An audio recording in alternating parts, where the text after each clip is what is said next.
Hey everybody, welcome back to the channel.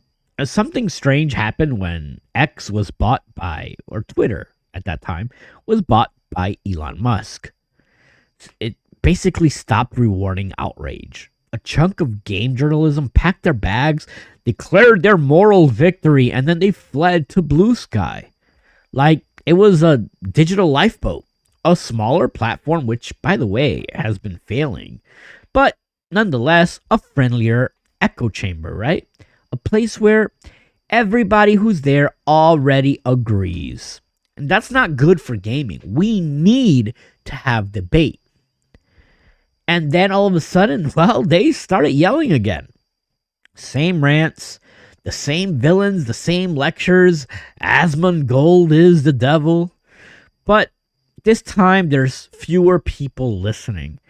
And today we're talking about why certain left-wing game journalists didn't just lose the plot, but they lost the audience. And why blaming right-wing gamers or right-wing YouTubers for failed projects is just a lazy analysis. And why the real gaming audience isn't left or right, but something far more inconvenient. We are the middle. Blue Sky didn't become popular because gamers demanded it. It became popular because a very specific group needed a platform where disagreement wouldn't interrupt their sermon. When Twitter stopped amplifying ideological rants by default, many journalists didn't ask, "Are we out of touch?" Instead, they asked, "Where can we keep talking about this without pushback?" So they went to Blue Sky. I mean, this isn't a conspiracy. Like, the creators of Blue Sky pretty much made it seem like this is exactly that. Even though there's a smaller audience, well, there's less friction. It's still monetized, it's still validated. And that's the key part. They didn't really lose a platform to speak, they just lost scale. And that's fine with me. I'm all for that. And instead of adapting to what was going on the larger platforms, well, they doubled down on their niche market. I want to talk about a couple of different journalists in particular. Let's first talk about Ethan Gatch. If you read enough of his work, you start noticing a pattern. Somehow, tariffs enter conversations when they barely belong. Global politics get shoehorned into pricing discussions for video games. Structural ideology replaces boring but necessary business analysis. Meanwhile, actual evidence gets ignored.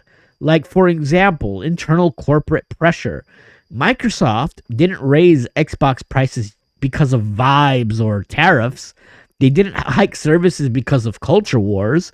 They did it because internal divisions were chasing a 30% profit margin across the board. That's not politics, that's accounting. But accounting doesn't fit the narrative. It's much easier to point at external villains than internal expectations. It's easier to blame the Donald Trumps and the government voters or capitalism, and it's just abstract, but it's harder to say, "Oh, these companies want more money, full stop." Gamers understand that this is a business, and journalists are out here pretending that it's not, and that is the problem. Let's talk about a second guy, Nathan Grayson, his school of thought. When games like Concord, or most recently Highguard, flop, the explanation is, for him, immediate and comforting. Right-wing backlash, reactionary gamers, bad actors. But here's the issue. Most gamers didn't even know that these games existed. They just flopped because they didn't reach a mass market. Gamers weren't boycotting, they weren't campaigning, they weren't angry. And they were just indifferent, and that's worse. Indifference kills games faster than outrage. If every failure is blamed on ideology, no one ever has to ask harder questions like, Was the gameplay compelling? Was the art direction memorable? Did the game justify its price, even if it's free? Did anyone actually want it? Echo chambers turn market failure into moral persecution. That feels good, but it doesn't sell games. And here's the part that's really going to upset Mr. Ethan Gatch and Nathan Grayson and all other left-wing or even right-wing journalists. Most gamers are not political activists. They're not right-wing. They're not left-wing. They're just middle-of-the-road people who love games. They work. They pay their bills. They want escapism from all of that BS. They want competition. They want mastery. They want fun.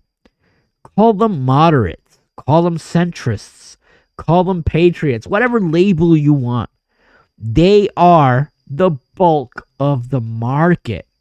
And markets don't care about your ideology. They care about value for their money.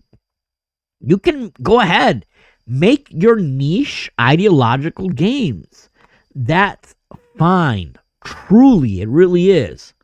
But when you make that game and you're demanding mass market success while rejecting mass market tastes, that is delusional. It's not oppression. It's just economics. Despite what blue sky timelines may suggest, gaming isn't collapsing. Players are still here. Money is still here. Innovation is still here. Japan gets it. All of their recent games, they don't care about US political environment. They're just going for the mass market. What is dying is a specific type of commentary. The kind that treats gamers like unruly children. The kind that moralizes instead of analyzes. The kind that mistakes social validation for your cultural relevance. You don't lose trust overnight, guys. You lose it over article by article.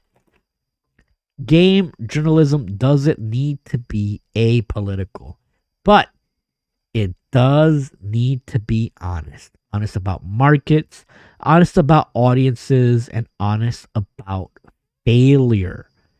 If you want to build niche, ideological products, go for it and expect the market to react accordingly. But if you want to rant on Blue Sky, go ahead. Be my guest. Just don't pretend that the rest of the world has to listen to you and that they are the problem. Because the middle didn't leave gaming. Gaming didn't leave the middle. But some journalists have just left reality. As always, I want to thank you guys for joining me here at the channel. Like, share, subscribe. Tell me what you think. Leave a comment below. It is very important to the channel. As always, thank you guys, and I will catch you in the next video. Peace.